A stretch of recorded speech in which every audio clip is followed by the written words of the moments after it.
बिस्मिल्लाहिर्रहमानिर्रहीम। अस्सलाम वालेकुम दोस्तों, आया उस्ताद अब्दुल गफ़ार तहां ॾिसी रहा मुझो यूट्यूब चैनल।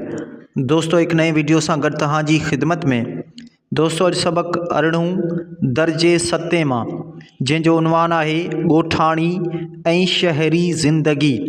पहिरें इन सबक़ जूं लफ़्ज़ माञाऊं, पोइ सवाल जवाब, उन खां बैदि में ॿियूं जेके एक्सरसाइज़ूं आहिनि उन्हनि खे हल कंदासीं। तव्हां दोस्तनि खे गुज़ारिश आहे जेकॾहिं चैनल ते नवां आहियो, चैनल खे सब्सक्राइब, वीडियो खे लाइक शेयर ऐं पंहिंजे क़ीमती राय खां ज़रूरु आगाह कंदा। हलूं था सबक़ जे लफ़्ज़ माञा ऐं सवाल जवाबनि जे तरफ़। जी दोस्तों, हाणे लफ़्ज़नि जूं मानाऊं लिखंदासीं। लफ़्ज़ आहे विलोड़ियल माना ठाहियल या घुमायल। पोइ लफ़्ज़ आहे ख़ानगी माना प्राइवेट या ज़ाती।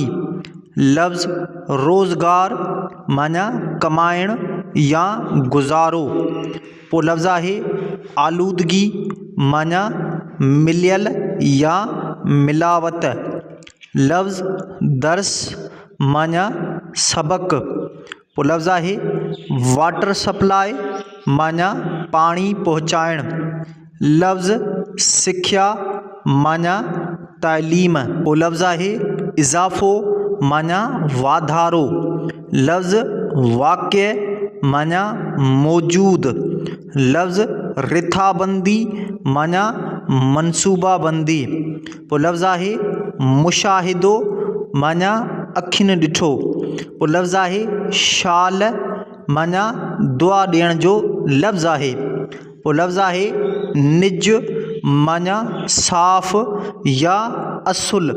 पोइ लफ़्ज़ आहे मुयसर माना हासिल या मौजूद। मश्क नंबर पहिरियों, हेठि ॾिनल सवालनि जा जवाब ॾियो।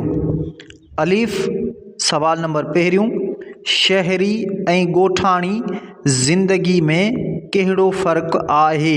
जवाब, शहरी ऐं ॻोठाणी ज़िंदगीअ में फ़र्क़ु रुॻो ही आहे त शहरनि में ज़िंदगीअ गुज़ारण लाइ सहूलतूं आसानीअ सां मुयसरु थियनि थियूं, पर उहे सहूलतूं ॻोठनि में बि मुयसरु आहिनि, पर ज़रा उन्हनि खे हासिलु करण लाइ कुझु परेशानीअ खे मुंहुं ॾियणो पवे थो ऐं उहे सहूलतूं घटि पैमाने ते मुयसरु आहिनि।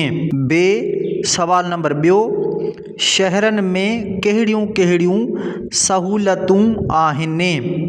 जवाब, शहरनि में काफ़ी सहूलतूं आहिनि, जिन मां कुझु हेठि ॾिजनि थियूं।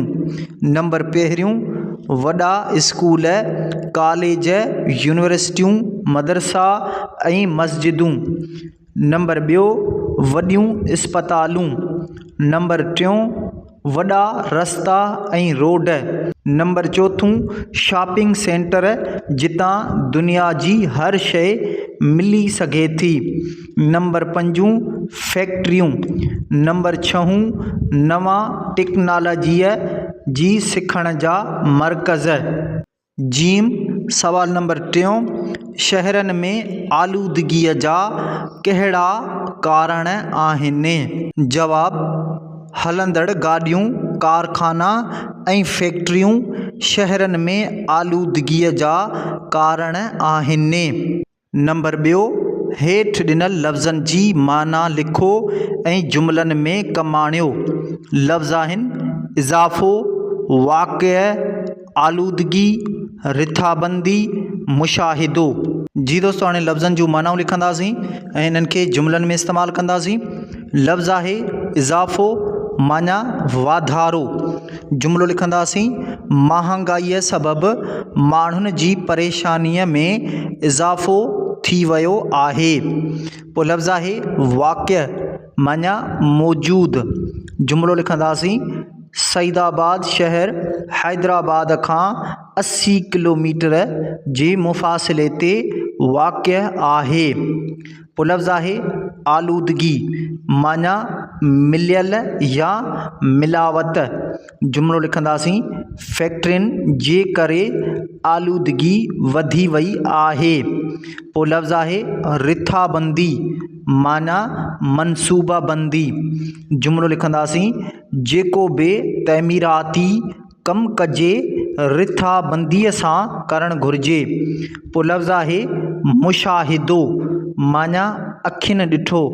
जुमिलो लिखंदासीं, असांजो मुशाहिदो आहे त माण्हू पंहिंजो हक़ ऐं फ़र्ज़ सही तरीक़े सां अदा नथा कनि। नंबर 3, उस्ताद ॿारनि खे ख़त लिखण जो तरीक़ो सम्झाए।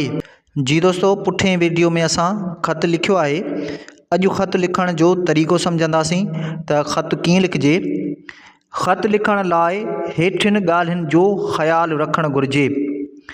नंबर पहिरियों, ख़त लिखण जी शुरूआति बिस्मिल्लाहिर्रहमानिर्रहीम सां करणु घुरिजे।